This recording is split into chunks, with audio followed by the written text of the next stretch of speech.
And welcome to the Weekly Poll. As usual, I'm your host, Benny Potter, joined by my co-hosts, Joel from Caped Joel, Rob from Comics Explained, and Faust from It's Super Effective. I know it says Comic Pop on his name, but that's because Rob is too lazy to fix it. You know what? Send me that stupid image. Good thing that you're ducking, because every time I talk, you get quiet. Anyway.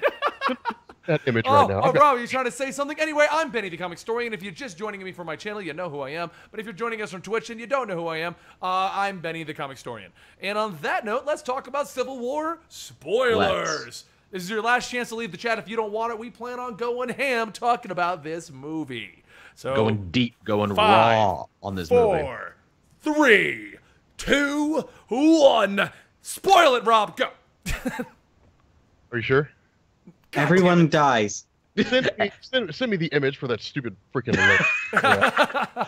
Man, when Rob gets something in his mind, he just gets it. Actually, funny, Faust, I'm glad you mentioned that there when you jokingly said everyone died. In fact, no one important died, but War Machine might be crippled now. No, you know what? I guess we're just going to jump into that. Yes, I loved that one because I put a vote out on Twitter the other day, and I was like, do you guys want me to do the continuation of Iron Man or do the Death of Captain America storyline? And I had someone actually tweet me and go, did you just spoil the movie for me? And I'm like, wait, what? Like, really? Someone's so vigilant about spoilers that even rhetorical questions. Yeah. Like, no, okay, so I loved what they did with War Machine because, and I'll tell you right now, like, that was needed. And the reason why was because no one was caring about James Rhodes. Yeah. Well, the funny thing is, yeah, he's crippled and paralyzed, but they've already given him a way to walk, basically, and he's already said that in the comic book world, yeah, he's already able to walk again, and he's already basically said, if I'm needed, I'll be there. I will always do what I need to do, which in my mind made me go, War Machine's not out of the question. War Machine's just not the guy you'll call on until Infinity War now. He won't be the first call. Yeah. No, it also sets the stage for him to take over the role of Iron Man after Tony Stark leaves. Yeah, it does. Which is really cool. Which did happen in the comics for a bit. Now, I know some people were like, man, can you believe we were all thinking they were going to kill a bunch of people and no one ended up dying, or no one of note ended up dying, to which I say, hey, you don't need death to ratchet up the stakes, and the stakes were already pretty damn high. Yeah. So let's go ahead and reel it back to the beginning. Let's start at the top. How do you guys feel about the direction the Civil War took versus the Superhero Registration Act with the, I can't pronounce the thing, but the Accords for The Sokovia Accords. That's it. Absolutely loved it. And here's the reason why. If they had just come out and, because it made sense. The problem with Civil War, with adapting Civil War to a movie, is it can't hail to the comic because the comic had everybody except for mutants. The whole of the New Warriors and Nitro blowing up Stamford, Connecticut, that fit organically because Nitro had a history. He had fought Captain Marvel. He was clearly a dangerous character. With this, they tied it great into Age of Ultron, and that was a good thing to do. So the question that people had was, after Age of Ultron, what was the point of that movie? Like, that was a question. People were like, now we know. Now we have a point. Now the movie has a purpose in the Marvel. It is interesting that in many ways this movie is the truer successor to the original Avengers, yet also it is a movie that could not exist if not for the events of Age of Ultron. Yeah. It almost felt like, to me, like Civil War was in a way written to make us forgive all of like the slightly more questionable movies in the Marvel franchise. The more bloated aspects, they definitely reel some stuff back and kind of add a little bit more like, "Ooh, you didn't know about this." See, I actually didn't think the Accords were as strong as the Superhero Registration Act. Going off what Rob said, the Superhero Registration Act had a lot of background, a lot of build-up, and I get that they couldn't do that with the movies, but I feel like it was kind of like, okay, this happened in Age of Ultron, so we're just gonna move in that direction instantaneously, and like Tony Stark, Vision, everyone was just like, yep, that makes sense, we're on board. While in the comics, there was a lot more build-up. It made more sense. It was more organic to what was happening in the world. It affected more people, was the thing. The Superhuman Registration Act affected more people, and you could see, like, oh, well, this will mess up the lives of street-level people like Daredevil and Spider-Man and everything. Because we don't have that, the movie had to kind of twist and change and be like, well, it's really more of an ideological thing for Cap and company who don't want to submit to governmental control. Well, like, that was what was interesting to me, because it really just felt like, to me, it still feels like this. Tony kind of messed up a lot, and because of his own ego, he projected that onto everyone else. He was being driven by shame was the thing, yeah. And I agree with that, and I think the biggest problem is that in my opinion, we spent a lot of time setting up the actual fighting, why they would be against each other, and I feel like we spent a lot of time not really going over the exact reasons everyone was siding with the Accords, as opposed to being. Ultimately, it is a Captain America movie, and I like that it was more focused on his opinions and his point of view. Otherwise, I would have preferred this to be another Avengers movie if it was going to go through that. I'm glad you mentioned that, Faust, because even though this is a Captain America movie, I think one of the strongest things Civil War does is goes out of its way to say, hey, just because it's Cap's movie doesn't automatically mean Cap's team is right. Both sides make very valid arguments, and at the end, they don't really resolve the issue of who's right and who's wrong. They kind of leave that up for the audience to decide, because these are big, heavy issues. You could easily sub in this superhero thing for nukes or drone warfare or anything if you wanted, and you'd be having the same argument. Well, there was a really good article that was posted in The Inquisitor, and they were talking about the basis behind Civil War. And this, I think, was the shortcoming, that Civil War was basically made, somebody from Marvel, or somebody had done an interview where they said, we made Captain America Civil War because DC announced Batman versus Superman. We needed something equally big and huge from the Marvel Universe to match how big and huge Batman versus Superman was expected to be. And that, I think, was a downside. And here's the reason why. The reason why the Civil War comic was so good was because it affected a multitude of different people in different ways. There was a really good comic, a really good moment in a comic when Tigra, I think it was, some minor character, was talking to Sally Floyd, one of the members of the Daily Planet or Daily Bugle, who was investigating the whole thing alongside Ben Urich. And Tigra had said, I'm a college student. I've got finals and I'm trying to maintain a job and I've got bills to pay and all that kind of stuff. I'm a superhero in my spare time. There's no reason for me to be a superhero now anymore because I don't need the headache of registration. I don't need being told to go somewhere when I don't want to go there because I've got too much going on. And that was the beauty of Civil War, is that it forced people to quit being superheroes as opposed to continuing to fight the good fight. At the same time, one of the other great aspects of Civil War was the timeline. There was a deadline. The Superhuman Registration Act was passed by Congress, and then heroes had 24 hours to either register or be arrested. And in the movie, there was no timeline. It was just, well, suddenly it's been passed, and now everybody's a criminal. If they had, if somewhere along the line they had said, this has been passed, and if in that meeting with the Avengers... Well, there was going to be a signing of the Accord, and that's where the big terrorist attack happens. The problem is that because they didn't say you have this long to register, there was no sense of urgency. There was no, well, we've got to do something. We've got to figure out what we want to do. Well, there was urgency later when Thunderbolt Ross gave Iron Man, you got 32 hours to bring in. But it was late. We were already fighting at that point. And this goes into various points that I wanted to make a bit later on, but it does feel like the Accords make sense for this movie, but for the context of the universe this movie is set in, it doesn't make sense when you look at the timeline, especially because the Accords was to bring the Avengers in check. But then if you look at the end of Jessica Jones, the whole world knows about Jessica Jones now. They know what she can do. Surely there should have at least been a short clip, even just 2 seconds, of a newscaster saying, everyone that's got superpowers, we know you're out there. You need to go to X place and sign the Accords. By all right, they should know about the Inhumans, too, at this point, because that's a huge thing. More Inhumans are starting. Heck, in S.H.I.E.L.D., we saw them have, a similar UN meeting being hey, what are we going to do about this Inhuman threat, guys? They should have just... It should have... Targeted towards the Avengers. It should have just affected whenever you're trying to talk people. and someone else is talking, it literally just keeps cutting you off and you can't say anything. All right. I'm just letting you know. With Faust trying to talk and you trying to talk, it literally just chops you all up. And so for the first time ever, Faust will win every talk over. It does the same thing with Joel, so Joel needs to stop going, when you're talking, because it cuts out a whole chunk of your sentence. So, okay, Rob, you were going to say, and then we'll go to you, Faust. Faust, go ahead, man. Okay. No, I was just saying, so there should have just been a clip with... Jessica Jones or Daredevil, even though he doesn't have superpowers, he is acting as a superhero. And I think if they'd at least done something so they were aware of what they were supposed to do, it would have just balanced things out a bit more and added a bit more weight to the situation. Well, as we know, sadly, there's a bit of an intercompany dick measuring contest going on between all of those in powers. Yes, Rob. I saw that in the chat too, Rob. I saw that shit. That's happening. All right.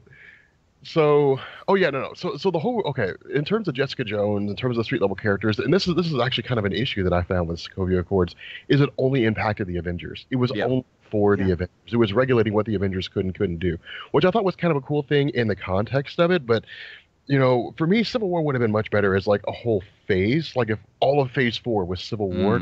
Your original theories were perfect. Like if that had happened, because remember we had this argument that you were like, it's going to carry over in the rest of the movies, and I was like, no, it's going to be self-contained. If your theory had panned out and it was Phase 4, that would have been perfect. But then the way the movie ended, it could still pan out to other movies because we're going to be dealing with the fallout for a bit. So there's nothing to say the Accords were dissolved, so it could still pan out. That theory could still come to pass. So that's so right now with the way Civil War, we'll get to that. We'll get to that here later on. But no, in terms of the Sokovia Accords, creating a sense of urgency for the Avengers, saying like, here's why the Avengers are fighting. Yes, that makes sense. In terms of it panning out to the whole, in comparison to the Superhuman Registration Act and all that kind of stuff, it Civil War grossly falls short. But again, you're talking about with the and I even addressed this in my video on Civil War. You're talking about a comic book event that spanned a year, was composed of 110 issues, and encompassed everything from the top tier Marvel characters all the way down to like Heroes for Hire, like the super small guys and the ones that nobody really cared about. It involved everybody. You can't take something that huge and condense it down into a 2.5, 3-hour movie and do it adequately. So for what the Russos did and for the quality that it was great. How they managed to modify it strictly to involve the Avengers, but in terms of the Superhuman Registration Act, I think the one thing lacking was that, one, there was no sense of urgency. Two, there was no one to enforce it. What was S.H.I.E.L.D. going to do? S.H.I.E.L.D.'s gone. They've been ended. As far as the world knows, Agents of S.H.I.E.L.D., that show is secret. The events in that are secret. No one knows that Coulson's alive. No one knows that S.H.I.E.L.D. still exists. They're just, hidden from the world, except for, like the president and a couple of political officials. So who was going to enforce it? Like, who was going to make, like, if Avengers said no, who was going to make them? Like, what was going to happen? And so those are the kind of things that I think were lacking. Those are the kind of things that I think, kind of held back, making it dire circumstances. But that said, I still loved it. I honestly didn't think of any of that until you mentioned it just now, Rob. More credit where credit is due that I'll give, because we're comparing it to the comic right now. 3 big things they actually work in from the comics that I did not expect them to, and I think they retrofitted them for the movie in an interesting way. The explosion, which again was still carried out by arguably the youngest and most chaotic of the Avengers team. The mother guilting Tony Stark and his shame being a big motivator for the rest of the movie. And lastly, Cap's speech about not moving, now given to the deceased Peggy Carter to him, like, okay, I like it better that dead Peggy Carter said that speech. Oh my God, that scene was everything. I like Peggy talking to Cap from beyond the grave. Oh my God, it was... Yes, that was... Turn, Rob. Okay. This is why I love the Russos. This is why it's the small stuff that the Russos do that I think is so awesome. One, I'm so glad that like Sharon Carter was not just there. Like they didn't say, "Hey guys, here's a chick that like Steve Rogers will be banging at some point." Like I'm glad that they were like she had a purpose. She was literally like the inside man. And that's when you mentioned that, now that I think about it, that was cool because if you remember in Civil War, they both had inside people on each side. Like you had Captain America, who had Tigra, I think it was, who was an inside person on Cap's team, or on Cap, and then you had Tony Stark or whatever it was. Tony Stark had Hulkling and something along those lines. Anyway, the point it was a shapeshifter on Iron Man's team. I just remember who it was. Yeah. Captain America had Hulkling, and then Iron Man had Tigra, and they were providing information from both sides. That I thought was cool. Agent 13, like I'm really excited to see what happens with her character later on down the road. Like, and I really want to know if she's the one that shoots, because Steve Rogers is going to be the bearer of bad news, but he will die at some point. The death of Captain America's story arc will take place, and I'm really hoping the Russos make it, and I'm really hoping she's the one that shoots him. For those of you guys who are wondering, because this is a common misconception on the Civil War comic book, a lot of people are like, oh, didn't Captain America die in the comic book? He actually didn't at all. The comic book series and the Civil War itself ends with the arrest of Captain America. Then in the Captain America comic book, which is literally titled Civil War Epilogue, the following issue, when he's being carried to the court steps, that's when he gets shot. It doesn't actually take place in the Civil War. That's why the whole debate of, oh, is he going to die? Is he not going to die? Does he die in the comics? Was a huge thing because it's literally its own story arc. And I just read through it. It takes place over its own 16 to 17 issues. Just his death, not even the return. That's just the death and them trying to figure it all out. So it's its own thing. It has nothing to do with Civil War, except that Civil War is the reason he was arrested. That was it. Supposedly shot by Crossbones, who shows up in this movie, again played by Frank Grillo in great fashion. I'm like, man, dude, I love this guy so much. Then exploded. I'm like, man. Okay, let's talk about that. Let's talk about that because everyone's asking about that. How do you guys feel about their portrayal of Crossbones? Because he was super hyped up as being in this movie, and I was super excited to finally get like one of the cool Captain America villains as like a reoccurring theme, and boom, dead. Disappointed. Like, I get that they had to make way for Baron Zemo, which we'll talk about that in a minute. God, Russo's, I love you. But with Crossbones, I was disappointed because I loved the character of Crossbones, but more so than that, I loved like the character of I love Frank Grillo as an actor. Like he won over in Warrior. Like he won me over in that movie. Like after that, I was like, Frank Grillo, you're my home slice. I love your acting chops. Great guy. Brock Rumlow is not just a one-off villain for Captain America. He's been around for a long time. He's involved in a lot of events. Like every event, I think he at least gets a cameo or he shows up. And he fights other heroes too. Like he's had some stuff with the Punisher. He dates Red Skull's daughter, which I was all hyped about. I'm like, you get Crossbones in here now. That in the next movie you'll work in Sin and be like, I am the daughter of Johann Schmidt and I have come to destroy you, Captain America. There was a lot they could do with this character later on down the road, but true to form, with what I think is the bane of Marvel's existence when it comes to villains, they killed him off, and it's so disappointing to me because what are they can't bring him back. He was already crushed by a building, hence the reason he became Crossbones. Is he going to survive the explosion and come back? It's even worse because they have the Raft prison now. Where I'm like, good, you have the prison. Put all your villains in there now. Yes, they could have put him in there at the end, or in the movie. They could have just like stuck him in the raft and been like, "You're here," and you could have seen him when everybody else was stuck in the raft. You could have just seen him there, but I don't, and it's probably because they have too much going on and things like that, like the death of looking back, the death of Obadiah Stane, the death of Brock Rumlow, although Justin Hammer did survive, the death of a lot of those characters leads me to believe that like all this is going to be rebooted after Infinity War. But I think that it's disappointing that they chose not to keep him going. Having said that, I dug him. Like I dug the scene between him and Captain America because it was just a guy with some enhancement who just hated Steve Rogers and was just beating him, just beating him. And his weapons, dude, I loved his weapons. Where he's like, did you notice too that his like mech suit, that his exo armor suit there is a Hydra soldier outfit from World War II that they have retrofitted and painted up in cross and everything. I didn't notice that. That's what it is. That's totally what it is. I'm like, yep, he's a neo-Hydraist. Of course he would dress up in the uniform. Oh, my favorite bit, too, he wears a gas mask over his supervillain mask at a point. I'm like, that is comics. Yes, it is. Thank you. Yeah, where it doesn't make, it wouldn't make more sense to rotate your mask. Or no, let's just put it on top of my mask, and we'll just call it good. He's double masking it, man. It's maskception. I didn't even think about that. I didn't even think about that when I saw him. I was like, that is a good point, man. He was wearing... All right, so Crossbones, I mean, Faust, did you have any words on Crossbones? I mean, you didn't... It was good. All right, moving on to the next appearance in the movie. Let's just trying to think of the order in which it came out, so we're not just like, let's talk about the end, let's talk about over here, let's talk about the middle. Let's talk... I think it's Thunderbolt Ross came back. That was a big thing, and surprisingly was not a villain. I kept expecting him to be like a red herring, like the twist was going to be, oh, Ross was behind it all along or something. What was that, Rob? Oh, with General Thunderbolt Ross, they teased the Red Hulk, which I'm excited about. Yeah. And like the whole perception, and all that kind of stuff. I don't know how I feel about Red Hulk being in the Marvel Cinematic Universe. I think it'd be cool. Obviously, William Hurt's a little too like by the time you're talking about 5-6 years from now, maybe 7 or even closer to 10, when you would actually see a Red Hulk, if we saw that happen. I think William Hurt might be a little too old to play the role of Thunderbolt Ross, especially given the kind of things that he does and the role that he plays in the comics. But At the very least, I think it'd be kind of cool. But I actually want to talk for a second about the fact that he didn't seem to care or hate Bruce Banner.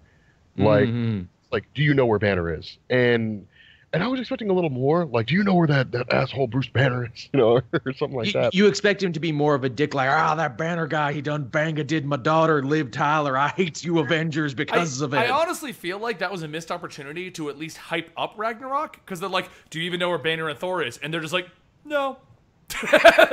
Okay. I think because realistically, they don't know is the thing. Yeah, that is true. Does it? I mean, couldn't they have just said, why does it matter? Like, at least sort of bring some kind of tension to that scene. Like, why do you want to know? Because nuke Asgard, that's why. Yeah, they just kind of like brushed it off. Like, you're right, we don't know. Next topic. You're like, okay. Vision wears a sweater. How great is that? Vision wears a sweater. No, because that's perfect, because it ties into the current Vision comic where he like wants normality, and that's his vision of when that's his idea of normality, and it's perfect. Vision and people are complaining like it was a cheap way to humanize him. No, it's perfect because that's what he thinks humanity does. Yeah, that's the best part about Vision. Vision doesn't understand humanity. That's the best part about him. So whenever you see a comic and he tries to be normal, he has his own idea of what normal is, and that's like a sweater or trying to make food. What was it? Whatever he made for Scarlet Witch, the meal he was making. Because I think that was borscht he was trying to make. Yeah, he's like, I'm making a meal. Keep in mind, I can't taste anything, so I have no idea if I did this right or wrong. Yeah, he was trying to make paper cash. Okay, can we talk about like Vision and Scarlet Witch for a second? Yes, they totally hinted at it. They totally hinted at it. Which means I could play Wiccan. But like going into it, no, I love. I just broke my phone. I love how they're doing it. I like that's like one of my all-time favorite comic book romances, which is weird to say, but I love like the moment where I saw in Age of Ultron, saw Scarlet Witch in Vision's arms after he just saved him. I was like, it's gonna happen. Then for them to explore it, the amount that they explored it in this movie, like, I need an adult because I just flooded my basement. Like, wow, that's graphic. Wow, that's filthier than anything I've said on this show. Is it? No, I thought it was such a cool because I've been waiting for the two of them to get together, and like I'm waiting for like the next movie when they're like, yeah, like we're kind of getting it on. Like I'm waiting for something like that to happen, but no, I one of the things that I love most about what the Russos explored with Vision in this is like he's trying to be like what Vinny said, like he's trying to be human, like trying to become human, and even like the evolution of him. Later on when he said that he got distracted. And Stark was like, I didn't think that could happen. He's like, well, neither could I. Well, obviously that ties into the Mind Stone and how it grows or evolves or becomes a part of whatever it's attached to. But I think it also talks about Vision and how he's kind of, becoming more and more human, which I could see them playing on that and explaining how it is that he and Scarlet Witch get together. Because over the course of this movie, like he has some hankering for like human connection or some longing or maybe just like an interest in her, even if it's only, surface, even if he's only like, I'm just curious what it's like to get with a chick, whatever what may be. But like I like them exploring the whole romance between the two of them, and the great thing about this is it didn't feel forced. Like Tony Stark was like, Vision, stay there, make sure Wanda doesn't show up because she already looks bad because she blew up some building and killed the king, or didn't kill the king of Wakanda, killed Wakandans, And so like she already looks bad in the public eye. We need to keep her hidden because if people see her, they're going to be mad. And so Vision, it was kind of like this scenario where he was playing babysitter, but also exploring his feelings towards her, and she was reciprocating them. And so I think that given their stories, her whole past and losing Quicksilver and that kind of stuff, I think it blends well to bring the two of them together. But yeah, it very easily could have been a throwaway scene, and yet they do such a good job making it meaningful and having impact, and they do that with everything. Like, this is a huge movie with a ton of people in it, and yet no one feels buried, no one feels underused or underutilized. Everyone had a goal that they wanted to accomplish, and they did it, and then for the finale, they happily step aside and let Cap have the finale of his own movie. And can we just talk about how they did Scarlet Witch properly in this movie? In Age of Ultron, she just kind of turned into Jean Grey, which pissed me off quite a bit. And in this one, she was Scarlet Witch. Like, yeah, the hex magic, the manipulative magic, be able to move things. And then I loved, okay, Let me just ask this question. How many floors are in that Avengers base? Because she buried him through like 50. As many as you need, that's why. Oh, but like when she did that, like I was just like, it's Wanda. I'm happy. I'm so happy because she's like been my favorite Avenger since like from a very, very long time. And I don't know, like I was happy that they did her right because it felt like a lot of care was put into her character, and like it is very easy just to go, her powers are weird, she can be a psychic. And they like clearly for this movie they went, no, let's actually do this properly because she's a unique character and she deserves that. It shows a growth and evolution of her too, like she's learned her powers since the last time we saw her, and yet also is not fully in control of them, and because of that is actually quite dangerous. I just want to put this out there. Royal Static is apparently counted. There are 25 floors and 10 sub-levels.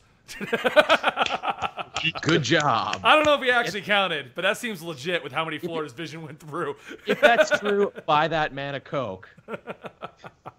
Yeah. But, So, okay, let's move on to the next big character that popped up, okay? How did you guys feel about Black Panther? Like, come on. Owned it, man. His costume was so good. It was so amazing. Oh my, it fitted him perfect. Like, what fabric did they use and where can I buy it? Because I should do that for my Ninjak remake. Like, I lost my shit over the retractable claws, and you know that was such a moment where they're like, Wolverine who? yeah. God, dude, Black Panther, Chadwick Boseman, man.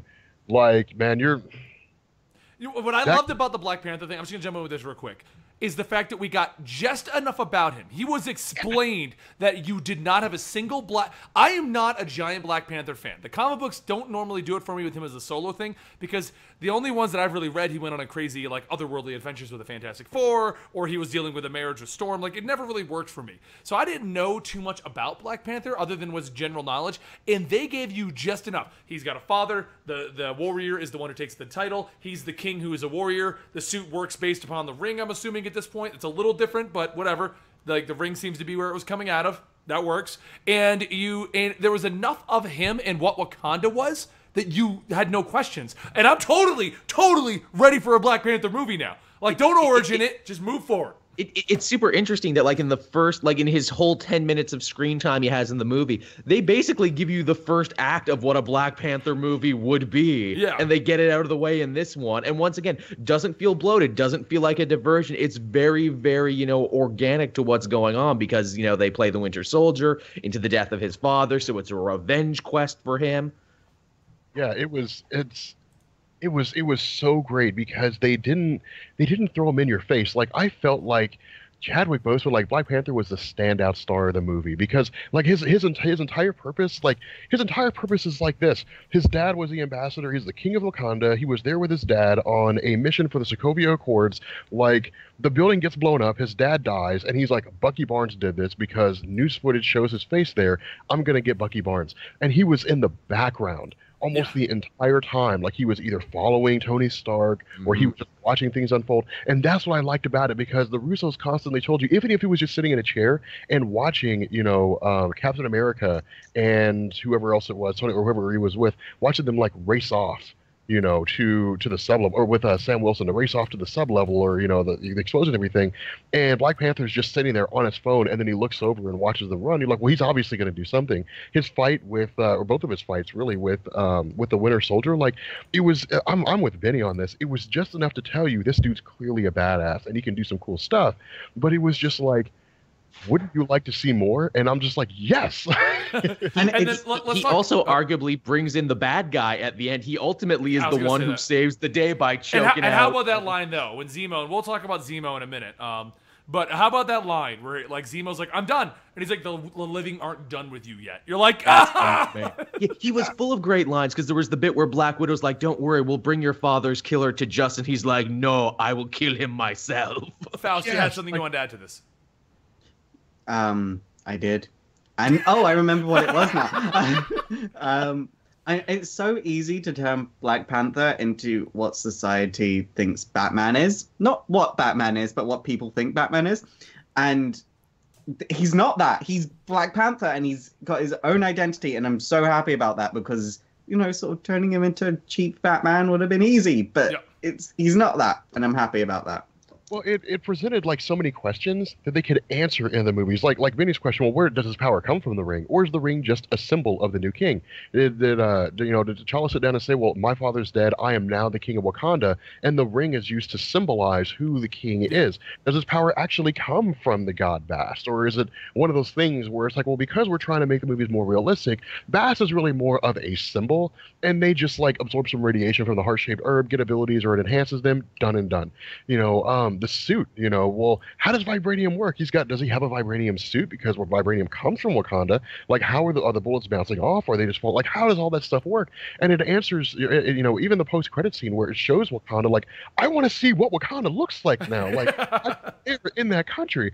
And so it's like, it gives you so many questions, and it leaves you so excited for the Black Panther movie because you're going to get a lot of those answered. Mm-hmm. I think the Russos basically, did a great job of taking the character of T'Challa and turning his involvement in the film into a 2.5 hour long teaser for the Black Panther movie that's going to be coming, because that's what it felt like. It felt like a teaser for. You also have to give massive props to Boseman. They give him a coming to America accent, and yet it doesn't seem silly. He seems very regal when he's out of the costume, and when he's in the costume, boom, all business, all ferocity. None of the other Avengers, they build this feeling where it's like none of the other Avengers could take him one-on-one, hand-to-hand, that he could take them all apart, powers or not. Yeah. Okay. How many of the guys in the chat are hyped for a Black Panther movie now? After seeing Black Panther in the Marvels in Civil War, how many of you guys are hyped for a movie? Like, I'm so excited for Black Panther now. All right, well, let's move on to the next character. We're not just sitting for the next hour talking about how awesome Black Panther is now. And I'm agreeing. I 100% agree. Black Panther is amazing. And I literally, as soon as I got out of that movie, started researching, like, what are the good Black Panther stories? And that's a story in itself as to why I had to find weird ones where he does a bunch of weird stuff. But whatever. Yeah, they're all hype. Look what you did. Hype! Black Panther hype! All right, so let's go over this next question, because I've seen it come up a few times. And our newest subscriber, Miles, Uncharted, actually asked this question. He just subscribed, so thank you so much for that. How'd you guys feel about Zemo? Because I'm not even going to lie. When they first gave Zemo's name, it didn't even click with me that it was Baron Zemo, supposed to be this version. Helmut Zemo. Yeah, I heard Zemo, and I'm like, is that Baron Zemo? Because, like, where's the mask? And You know what it is? This is, and I totally thought of this, this is the Mandarin all over again, where here's a character who makes perfect sense in the movie, is three-dimensional, makes perfect sense, but doesn't have the costume, and they've tweaked moments of the origin, but it works better here than it did in that other movie. Dude, Helmut Zemo in this movie is better than he's ever been in the comics, and here's why.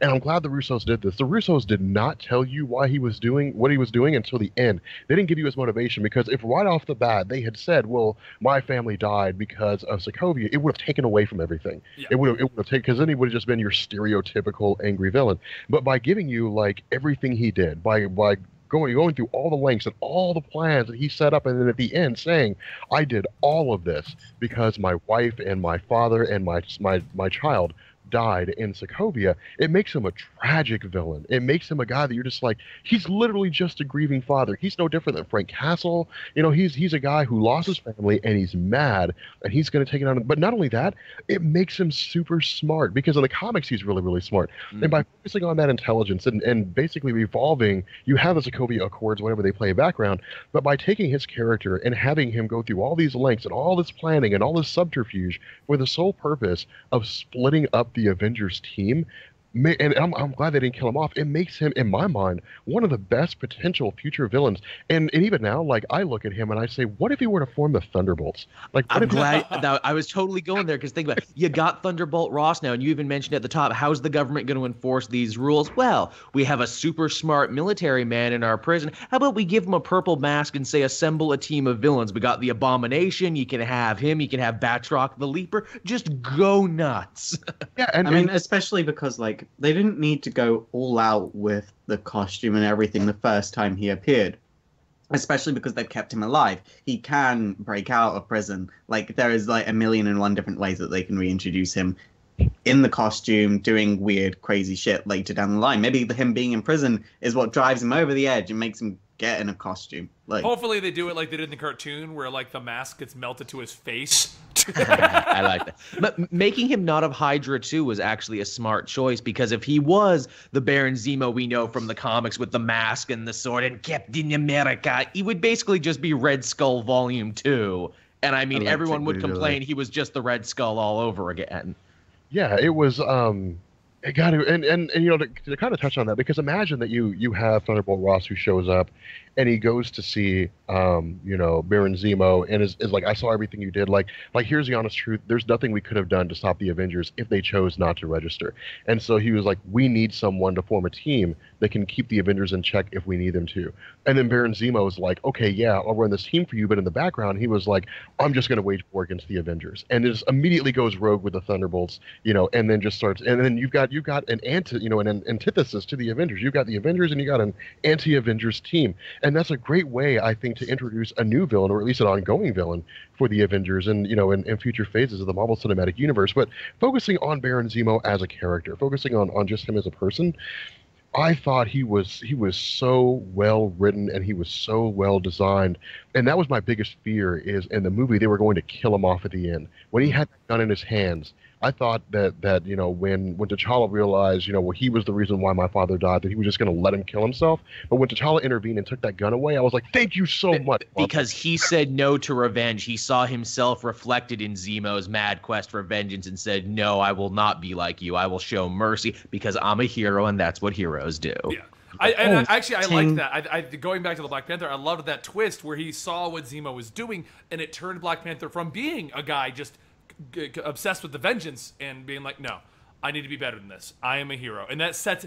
I would love it if the Black Panther movie just jumped right from that scene, like literally him dropping him off and they just go to Wakanda. That would be cool. Cool. Which, speaking of Wakanda for a second, one of the things that I'm really glad about in the post-credit scene is they showed how advanced Wakanda is in terms of like the environment, the technologies and stuff, and putting Bucky Barnes in stasis. Like, I'm so glad they showed that, because now it's just like, this place is super advanced. They've got cryostasis that doesn't look like it existed in the 1940s. Like, it's updated and it's cool looking stuff.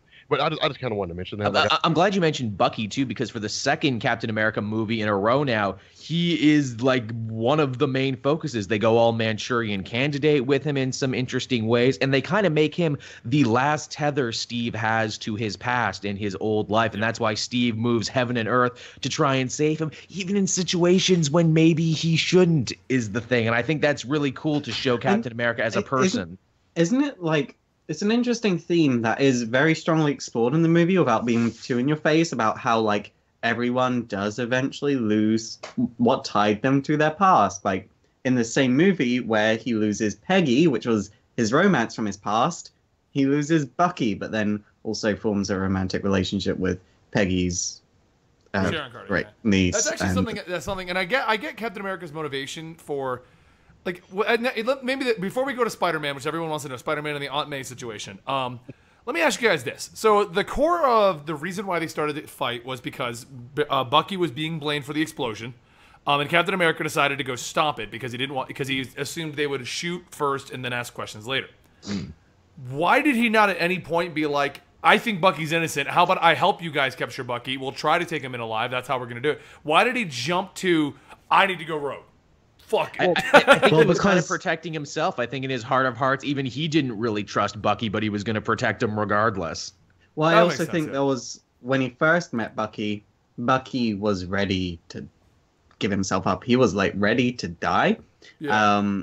And so like if you went charging in to Bucky with the entire Avengers and went, so are you innocent?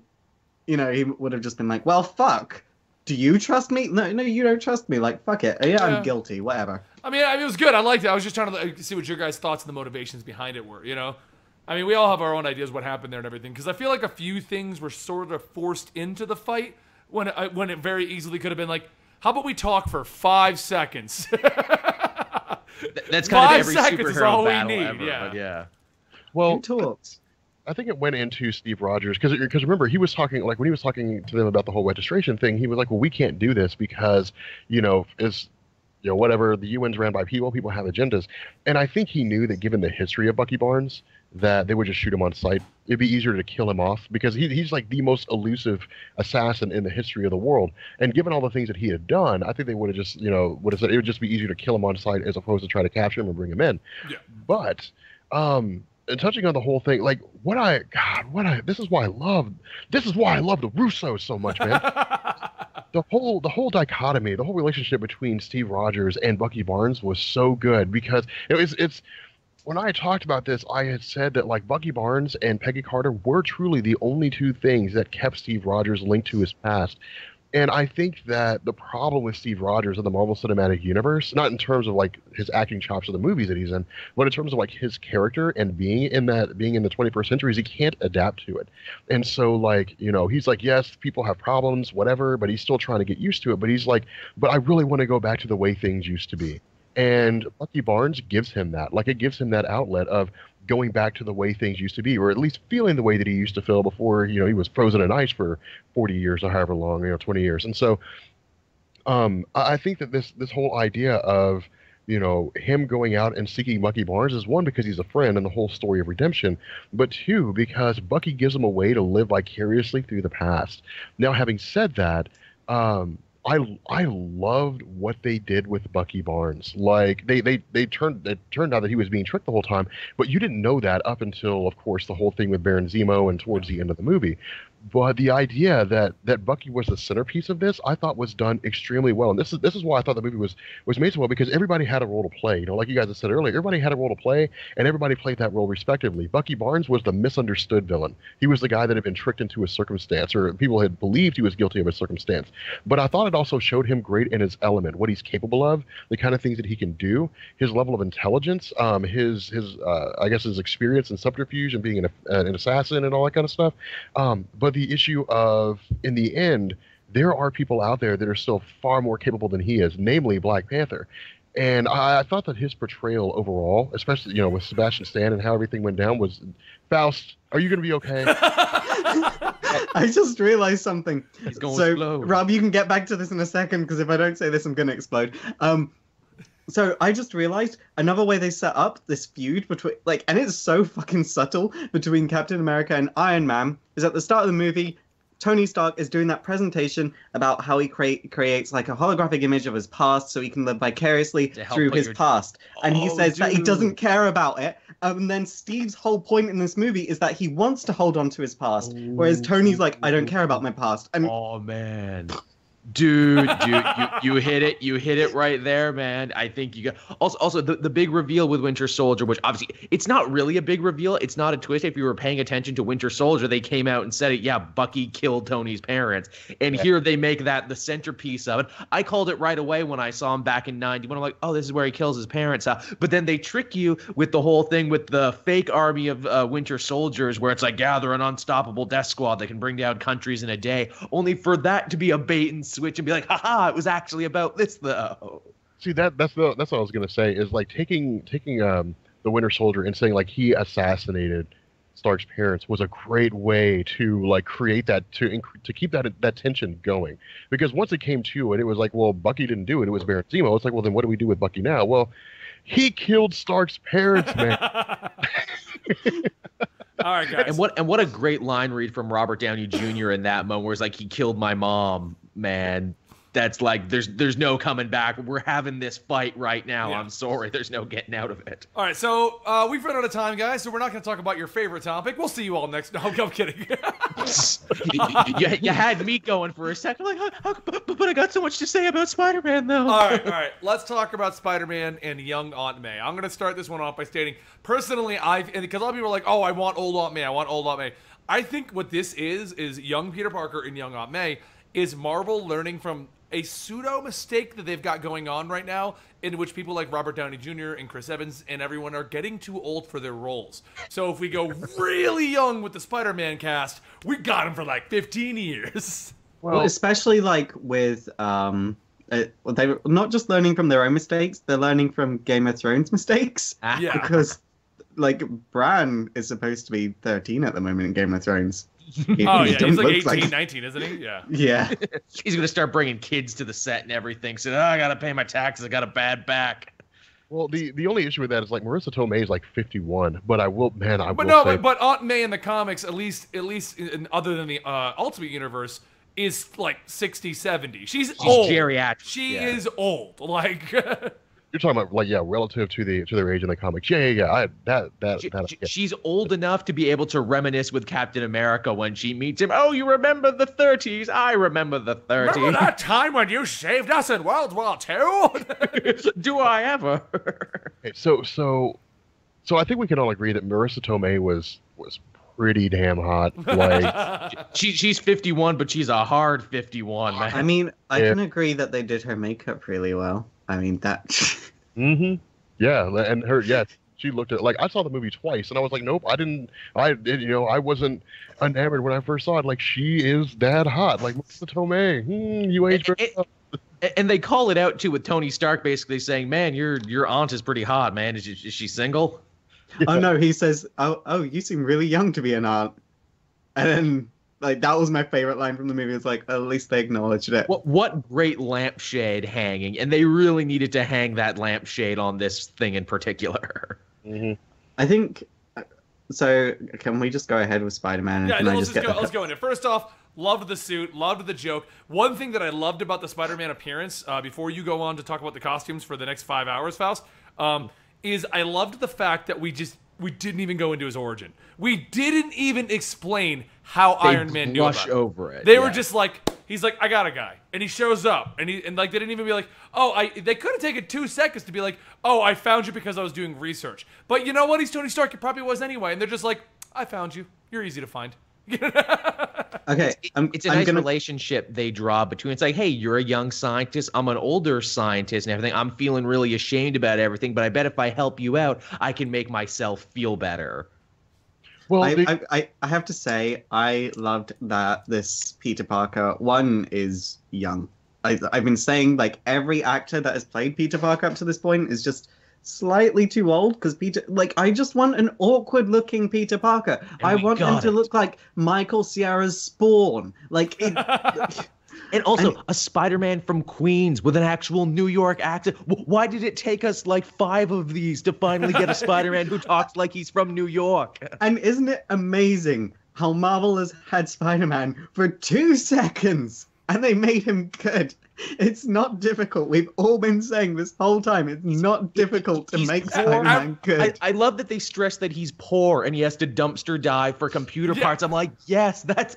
I did everything about him. Even when he shows up in the fight, he shows up and he's like, Cap, big fan, like making the jokes, even though he's supposed to be fighting against Cap, getting into the fight with Falcon and Winter Soldier, and they're like, I don't know if you've been in fights, but there's not this much talking. And he's like, oh, sorry.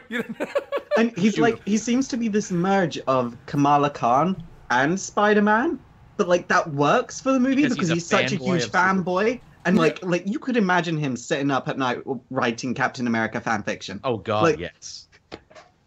Okay, Rob, Slash comments. Something that I also really dug here was Marvel was like, he just now got his powers. Like he's had his powers for like 6 months, and that I think was so cool because, like, my question was, if they're going to introduce Spider-Man, like how far along is he? Like because my question was, well, why wasn't Peter Parker present in the Battle of New York? Like why wasn't he there? Like how are they going to explain that? It's like, well, he just got his powers like 6 months ago, so he was a normal human during the Battle of New York, and he was just somebody watching it all unfold.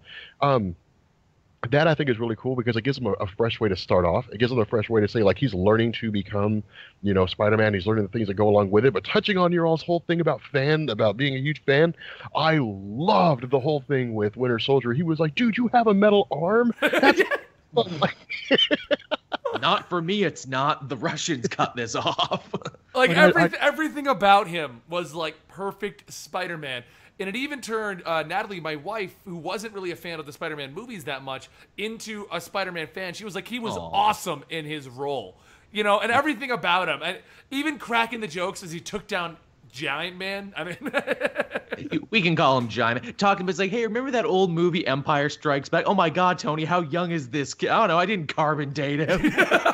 Just all those jokes. And for the record, I loved War Machines. Tiny guy got big. He got real big. Dude, and the then kids Scott in Lang my just theater, being like, the little kids in my theater lost it for Ant-Man. Young children love Ant-Man, which makes sense because he's tiny and they're tiny and he's a hero, so they think they can be a hero too. It makes a lot of sense. Well, I loved how Ant-Man and Spider-Man were both kind of like the same thing, where they were just fanboys. Because, you know, like, I'm still shaking your hand, aren't I? Oh, the whole, here's your shield, Captain America. I love the scene when Hawkeye was like, he's like, you ready? He's like, yeah, let's do this, arrow guy. Shoots the arrow at him. Like, I was like, oh my god, like freaking. I really felt like Scott Lang, like Paul Rudd. It's as cool as it was to see Spider-Man. I felt like Paul Rudd made that airport scene something special. Oh no, he definitely did. The best part for Paul Rudd for me was after the airport scene when he's locked up. And he goes, Hank Pym told me not to trust a star. And Tony's just like, who are you? And he's like, come on, man. or how about the fact where Captain America's like, we're fugitives on this one. Like, ugh, what else is new? So, but going back to Spider-Man, I do have one thing. And this is ignoring in company turmoil. Everyone knows who Jessica Jones is at this point. Would it not have been easier for Tony to get a hold of Jessica Jones than it would be to do research into finding a kid that has superpowers, then risking a child's life in this situation? But they weren't scientists like him is the thing. He had to go with his science bros. Right. Also, Jessica Jones might say no. Jessica Jones would be like, no, fuck off. Yeah, but wouldn't it have been great to just see a scene where Tony Stark goes into a bar and we see Jessica Jones, like, on her third G&T or whiskey or whatever, and then just have a scene of Jessica Jones and Tony drinking, and then he convinces her by getting her drunk. Oh, that would have been so good. She's just stumbling out into the fight. All right, let's do this. You've been ducked, dude. You're assuming that didn't happen. I mean, there's nothing to say. Yeah. There could be a deleted scene and stuff, but there's a whole debate over whether or not the Netflix TV show guys can hold their own against the movie actors. I've read all this crazy crap, and that actress that played Jessica Jones was everything. Like, she was perfect. Like, I fucking hated Jessica Jones as a character, so she could hold her own against the... So, I mean, but Spider-Man just in general was just an amazing way to bring him into it. And then his little thing at the ending. Like one thing that I've always hated about the other movies is they never played on his gadgets. They never played on anything. At the ending, he's playing with the Spidey signal, and he's messing with the web shooters. And he's just webbing things up, like webbing people down. And it's just everything about it was amazing. Man, Homecoming's going to be so sweet. And again, Spider-Man had an amazing part to play in this movie, and yet he didn't devour the whole movie, and it didn't become about him. He played his part, then he gracefully stepped out on a high note. Oh, yes. It was literally like Marvel saying, hey, guys, like, yes, we have Spider-Man, and here's what he'll look like in the Marvel Cinematic Universe. Done. That was it. That was all we needed. I mean, it wasn't even like the Black Panther thing where they were setting up the movie. I loved like he got thrown aside, and Tony's like, "Sit this one out. You're out. You're out. I'll tell your aunt. I'll tell your aunt. I'll tell." Oh, yeah. Treating Well, that I also said, like as soon as I saw someone knew who Spider-Man was, I was like, oh, Tony's gonna die in an upcoming movie. Fuck. Like, because they have to keep that no one knows who Spider-Man is. They just have to keep that. They will, and so. It's just kind of like making confirmed. Friends who know. I mean, he's got some people who know who he is. Even after One More Day, he was like, you, and you. I'm going to tell it again. You get to be in the special club. You get to be in the special Spidey club. At that age, though, he wasn't like that at that age. Oh, they got to tweak him around. And if you're not following the comics right now, they are retconning a lot of his origin to line up with what they want. Yes, they are. The Spidey comics, like, I love and hate them at the same time because I hate the fact that they're retconning everything. But I'm like, kind of like the portrayal of Peter Parker as like fun-loving nerdy kid. It's fun if frustrating at times. That's how I would describe Spidey. But I also remember too, you know what? It's not for guys like us who have been reading forever. It's for the new generation who is picking up Spider-Man for the first time. Yeah. So before I let you guys ramble and rant and rave, let's go ahead and end the recorded version of this podcast. Okay. So we're going to do a quick little end bumper, guys, say who we all are, and then we will continue to chat, ramble, and rant until everyone has to go, because we are past our normal end time, but I get a feeling there's a lot more people want to say about this topic. So if you are watching this on the other channels, then don't forget we do stream this every Tuesday at 6 p.m. Eastern. We go live, talk about the latest pop culture, comic books, movies, whatever is currently tickling our fancy. We also go live on Thursdays with another podcast talking more directly about comic books. Every Sunday, Monday, and Wednesday, and after these podcasts, typically, although today I get a feeling this is going to go on too long, we do play video games on here. Sometimes it's just me, sometimes it's my wife, sometimes it's the entire weekly poll. So if you do enjoy this podcast and you do enjoy us streaming, don't forget you can always give us a follow. We really do appreciate that. And subscriptions are our bread and butter. It's what keeps this podcast moving forward. It allows us to keep it ad-free to an extent, and it allows us to do everything you guys want us to do, which is multiple shows per week. So don't forget, we do appreciate that. I don't think there's much else to say for those who are watching this on Sal's channel or on Comic TV. I'm Benny the Comicstorian. That is Joel from Caped Joel. That is Rob from Comics Explained. And that is Faust from It's Super Effective. Our Twitter handles are quite simple. Oh, wow. Our Twitter handles are quite simple. At Comicstorian, at Comics Explained, at the DVD Grouch, and at Rhythm Beats Music. Don't ask why they don't know how to brand themselves. It just is the case. I know how to brand myself. I just don't want to go through all my videos and change it to It's Super Effective. All right, so we're going to stop the post-recording, guys. Thank you so much for watching this. Let us know in the comments down below what your opinions on the movie are. Do you agree with us? Do you disagree with us? Are you guys going to call me a big idiot again like you did with Batman v Superman? Like, whatever you guys want to say. It is the internet, so the chances are yes, this will happen. No, I remember that, yeah. So that's the end of that, and local.